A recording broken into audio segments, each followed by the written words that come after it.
Let's get straight to the point with views from both sides of the aisle. We now welcome Austin Barber and Brandon Jones back to our MPB studios. Austin is a Republican strategist and founder of the Clearwater Group. Brandon is an attorney and former Democratic member of the Mississippi House of Representatives. Gentlemen, last week's roundtable was, shall we say, a little spirited, so I hope you've brought that energy back with you. Welcome to At Issue. Thanks for having us. Hey, y'all. Good to be here. All right, so one of the biggest developments this past week to come out of this session is potential legislation to address felony disenfranchisement. Currently, conviction for one of any 22 felonies can cause someone to lose their right to vote. That 22 is an expanded list based on an AG's opinion. And essentially, that disenfranchisement is permanent. There are some mechanisms to get it restored, but I think those can fairly be described as inaccessible for many. The constitutionality of this disenfranchisement provision has been subject to two federal court cases. One was a 14th Amendment argument. It did not get taken up by the Supreme Court. The other is an 8th Amendment argument for unjust punishment, cruel and unjust punishment. That was heard by the Fifth Circuit last month. Brandon, I'm going to start with you. We were talking, this has been something, especially Democrats have been interested in a long time, restoring voting rights. So how do you feel about lawmakers, especially in a Republican-led House, kind of looking to seriously take up this issue? Well, it's a very positive development. I think just so that listeners have some context, this is a vestige of the 1890 Constitution, which we all know is a Jim Crow Constitution and written with voter suppression of black people in mind. And that's part of where this comes from. That's the history of it. We're one of about 10 states now who still has some form of, and ours is the most, I think, overwhelming disenfranchising provision in a constitution, because to your point a moment ago, you can't get that right back even after you've served your time in prison, paid back whatever debt you may have had, even if it was a nonviolent. If you go to jail right now for felony timber larceny, you lose your right to vote forever. Unless there are two things. You mentioned two things. So one of them is a 2/3 vote of the legislature, which if you ever watch our legislature, hardly ever happens. Those bills come through the Judd B committee and are almost always DOA, or the governor can pardon you. So it's kind of who you know at the upper echelons of state government. So it's very rarely used. So look, I think it's a wonderful thing to look at this. This was a bad idea that was written at a time when our culture was different, when our country and our state was interested in preventing a certain class of people from voting. And so we should be paying attention to this. Now, it's enshrined in the Constitution. That means if you want to change it, it's going to take a 2/3 vote. So it's a pretty big threshold they have to clear. But yeah, I'm glad they're looking at it. Which is why, to pitch over to you, Austin, which is why we hear Speaker White has kind of charged some of his leadership to do so, and that includes Price Wallace, who chairs the Constitution Committee, because to Brandon's point, is going to have to come up to a constitutional amendment. So on your side, Austin, what is the impetus now for Republican leadership to take up this issue? Well, I would say this sounds like this is a bill that's going to run through the House side, and then we'll see what the Senate does. I hadn't heard a lot of conversations about this. Period. When you said you wanted to talk about this, I needed to go sort of get educated on it. And Representative Kabir Kareem, who I think is from the Golden Triangle, Columbus, I believe, Brandon, has obviously been working on this issue for a while. And it's apparent that Speaker White, I read his quote. There's no private conversations. This is a quote from the Mississippi Today. It says this is an issue that has been discussed and been talked about by members, and one we're going to take a look at. So I trust Jason White at his word.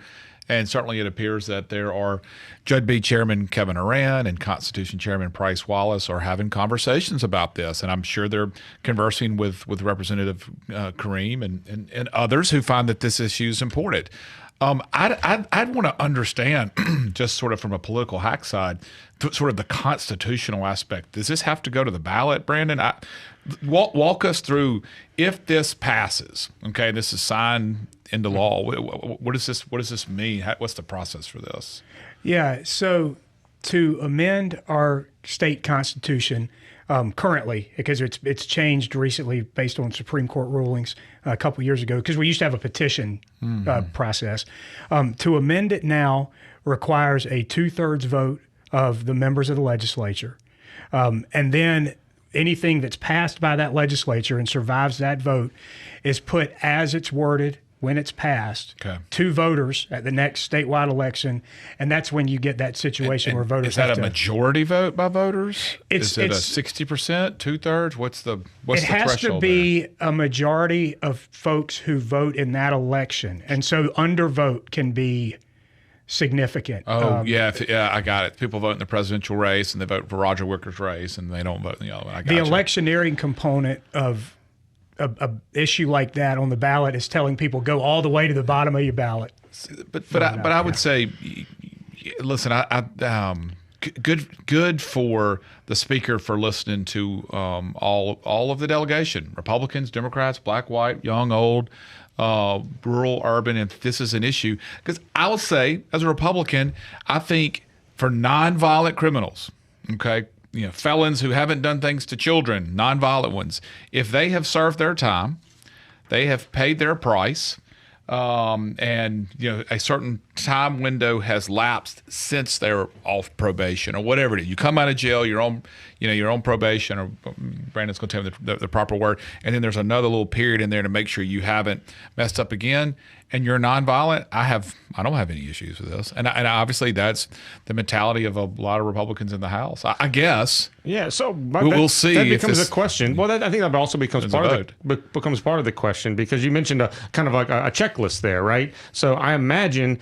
if the speaker's taking this up and he's telling Republican leadership, hey, let's address this. The questions are then going to become, okay, what are the standards, right? Is it you've paid your, you've ended your sentence, you're on parole, do you have to pay all your fines back before you can, before re-enfranchisement, occurs? So, I think those are going to be the questions that are really going to be at the meat of this, Brandon. Yeah. So different states have tackled this in different ways, and there is one thing the legislature could do without amending the Constitution. One thing it could do would be to say, look, we're only going with what is in the Constitution. We're not going to go with this list of 22 felonies enumerated by an attorney general's opinion. And so there's legislation out there that says, look, we're limiting it to what the Constitution says, not the attorney general's interpretation. Now, that may have some constitutional, I could see lawsuits creeping up about whether or not that could pass muster, but that's one thing that the state could potentially do now, is just to say we're only sticking to the letter of the law there. When you get to how they could navigate the constitutional amendment, they could take the whole thing out. They could just say we are removing this thing that did this. Another way to do it, and you guys have mentioned it, you can have a situation where once someone has served their time, then that's it. You could do it where someone must serve their time and pay any fines, and then that could be it. And states have done that, where you have to have a pay penalty, and then I guess that would be the main way. There could be a window in there too. You serve your time, you pay your fines or whatever it is, and then there's a window of, hey, you gotta be a good citizen for a day or 1,000 days or whatever it is. But that's the minutia that the legislature will debate if this bill actually finds its way in committee and on the floor. What I was just going to say, we're talking about HCR 4. And what this bill would do, this is Representative Kareem's bill, it would do what we just talked about. Serve your time, pay your fines, and it also only applies to nonviolent. Okay. And real quick, this is a short answer kind of situation, but does this happen? Is there an appetite for this without these two cases being, in the court system, in the federal court system, and raising all these questions over the last, 5-6 years? I'm not sure. And I'll say this, my day job is with an outfit called the Southern Poverty Law Center and Southern Poverty SPLC Action Fund. We are one of the litigants, and we're actually not litigants. We're one of the attorneys in the case that's currently before the Fifth Circuit. This is not, as you mentioned before, not the first time this has been a court issue. So I think you could make a case that this is just a well-founded effort on the speaker's part, but certainly there is a case looming. All right. Austin, anything to add? No. All right. No. I look forward to watching the debate at the Capitol. So we've been discussing felony disenfranchisement, and Brandon mentioned the origins, the objectives of it, why there might be an appetite to re-examine it. That brings me to this little pivot. I'm old enough to remember the 2012 election. The post-mortem for that election, it's the election that Mitt Romney lost to Barack Obama when Barack Obama was re-elected for a second term. The post-mortem from the Republican Party, if I remember correctly, focus on questions like, how do we make the tent bigger, right? How can we attract more diversity? How can we be more inclusive? I remember those conversations pretty succinctly. So 12 years later, those have kind of become Austin buzzwords, four-letter words to some major thought leaders in the Republican Party nationally and here in Mississippi. I can think of the auditor, his open desire to squelch DEI programs at state universities. And, of course, Representative Becky Curry has a bill now which kind of makes more sweeping restrictions to DEI. So, Austin, I mean, I guess I'm going to have to ask what happened? Like, how did we get from 2012 with this idea of looking at that election and saying we need to diversify, we need to be more inclusive, to those concepts becoming what they are? Well, I worked on the 2012 campaign in Boston for Mitt Romney, and I don't ever remember us saying, hey, let's come up with programs that divide America more than they bring us together. Yeah, Republicans, no different than Democrats. We have to find ways to broaden our tent, get more folks who believe in the ideals that Republicans believe in, limited government, giving more rights to citizens.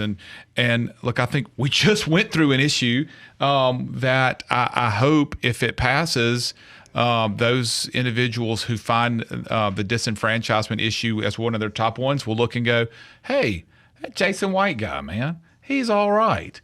Delbert Hoseman, Tate Reeves, whoever it is that ends up championing that and passes it. I hope that's how they will look at Republicans. I'm talking from my side. Brandon will have his chance here in a second. Of course. And he'll have good points to make. But I think that's what we have to focus on. And I looked at Shad White's report, and I looked at what he did, and he was looking at how are these dollars, these DEI dollars, being spent at college campuses in Mississippi, and he found that $23 million. Not all those were state taxpayer dollars. Some of those were grant dollars. Some of those were federal taxpayer dollars. But tens of millions of Mississippi taxpayer dollars were being spent on programs that I think, sort of sane people like me, I kind of think I'm a common sense guy, would think those are more divisive than they are to bring us together. And I think what's the most important thing for me, and what I teach my two children and what my wife teaches our two children, is look, how do we find a way to make sure everybody feels included, everybody's got the best chance to succeed in life? And that's what I'm focused on. And I would agree with Shad. I hadn't seen Becky Curry's bill, I'm sorry, but I would agree with Shad and what some other states are doing across the country, that many of these DEI programs are tearing us apart versus bringing us together. And that's just my very honest opinion on the issue. Brandon, I'll just let you go ahead and respond to that. Yeah. If any of our listeners are getting whiplash from us going from, removing an 1890 Jim Crow provision from our state constitution to responding to Becky Curry and Shad White, who want to, focus on this issue, then I understand. I'm sympathetic to that. DEI, diversity, equity, and inclusion. These programs date back to the 1960s. This is another one of those kind of smorgasbord of issues that have been popularized in recent years to be divisive. I mean, that's where I would say the division is, Austin. This was a fairly benign, accepted thing within corporate and the rest of university and American life, until we decided to weaponize it. What it is in its basics is an effort to create a framework that encourages fair treatment and full participation of people who have been historically marginalized, who have been historically discriminated against. It's not just about race. A lot of the most successful DEI programs in America have dealt with veterans who are entering the workforce with PTSD, or people who have physical disabilities. So disabilities, yeah. And how their cohorts in their labor force respond to them and help make sure that they're included and a welcome part. And so I think this is just another effort to enrage a base of a party that is fed off of rage. I mean, you started with the 2012 autopsy. I have tremendous respect for a lot of the people who were part of that. I've always respected my colleague Austin for his efforts to make his party more diversified. I think that's been genuine efforts. And I know a lot of, people that Austin's worked with feel that way. They lost the war. I mean, you asked a question. The reason is all those efforts to do that lost. This is now the cult of Trump. This is now a rage manufacturing association. And so Shad White, he's a state auditor. It's hard to get attention as a state auditor. One of the ways you get attention as a state auditor is to throw out red meat. That's what this is. I don't think it's substantive. Shad went to Harvard. Shad's probably sat through DEI courses before, if we're being honest. This is a rebel-rousing effort. This is kind of in the spirit of Ross Barnett. I don't think there's anything real here. Oh man, Go ahead, Austin. But to his point, I mean,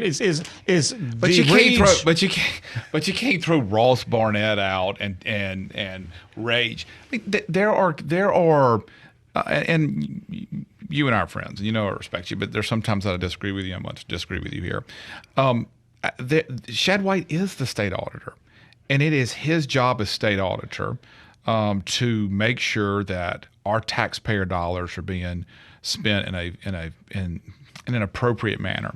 Now, you can argue about whether he should get into decisions that are made at colleges about this course or that course, but he's doing what he thinks is his job. And I'm not going to get into all of the aspects of DEI and some of the things that I'm looking at, sort of a tweet thread that Shad talked about some specifics, because I just don't really want to do that.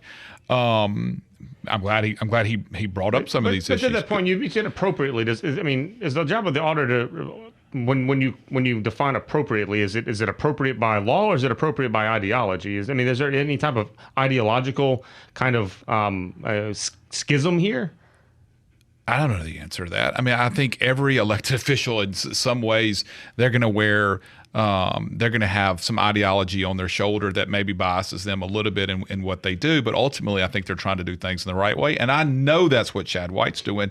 But there are aspects of DEI programs that are being done at my alma mater of Ole Miss, his alma mater of Ole Miss, that just make me think, man, I just don't like that. I think it is more divisive than it is inclusive. We need to be looking at programs. We need to be looking at our job numbers, our education numbers for all of our students. We need to be looking at what Delta Health Alliance is doing in Washington County, in the Leland School District, in the Deer Creek School District, in the Hollandale School District, where they're taking those kids, probably 99% African-American kids, and they are making those kids have some of the best reading scores and graduation scores in the state, so that those kids can have an opportunity just like my kids have growing up in Jackson. I think that's what I really want to focus more on. But this is the question that you posed to us today, and that's why we're talking about it. Yeah, well, and to that point, I do want to ask you this. I mean, as Brandon has mentioned, as someone who has made honest efforts to diversify the party, to be more inclusive, I mean, and you made your points about the programs themselves.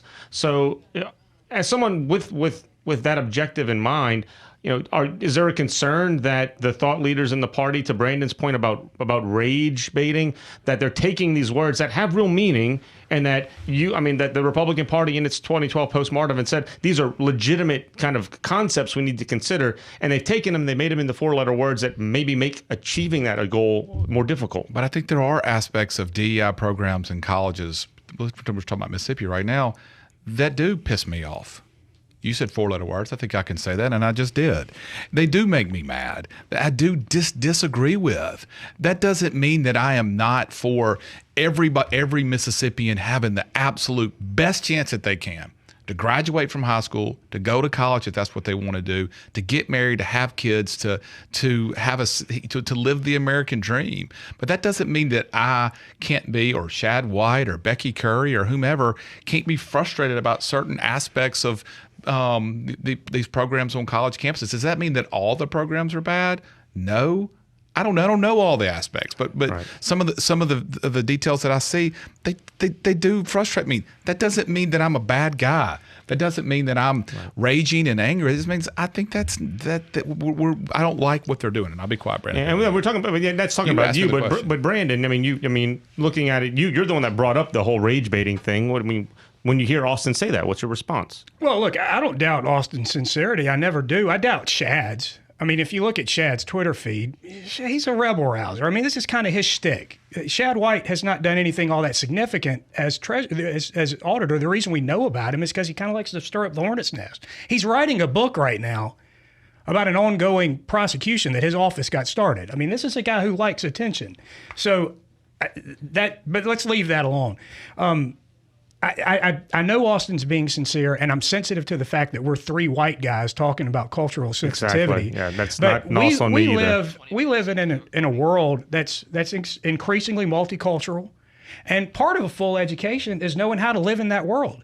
And part of the reason these programs are based at universities is because at predominantly white institutions, Ole Miss is one. The name Ole Miss harkens back to something. At predominantly white institutions, it's critical for the overall experience of students that students of color have a space and have a place to feel comfortable. And that doesn't happen unless you're deliberate about it. Now, we can sit here and pat ourselves on the back and say we've arrived and we know how to do this stuff. We haven't. And so you kind of have to be deliberate about saying, you know what, I've got to get some history. I've got to get some comfort level dealing with something that might be different, dealing with people that might be different. And so I think that's the spirit of these programs. I'll give you the final word here. 10 Austin. seconds. Since I was on campus as a student in the mid to late 90s, I will say I was always smart enough to stay at Ole Miss for 5 years. I'm sure you would agree with me. We should be deliberate to make sure that every student feels like they're a part of Ole Miss, but we shouldn't divide students to get to that. And that's where I am on this. But it doesn't diminish me and you to be sensitive about the other. I mean, you and I are part of the predominant class in the area where we live. White men have run Mississippi and have since way before you and I got here. You kind of have to be deliberate about pausing for a minute and making space for other folks that have entered our society. And people like you and I typically don't do that very well on our own. I don't disagree, but I don't have to teach any kid, black or white, that they're good or bad because of what. But that's not what these programs do, though. I think that's a misrepresentation of the programs, and I'll bet nobody at Ole Miss is teaching that. I hope that's not what it is. I hope that you're right on that. I just want to figure out a way that kids who come to Ole Miss, going to have the biggest freshman class, they're breaking records every year, or Mississippi State or Delta State, can find a place where they feel comfortable and get a good education, and it doesn't divide others. That's just my whole point on this.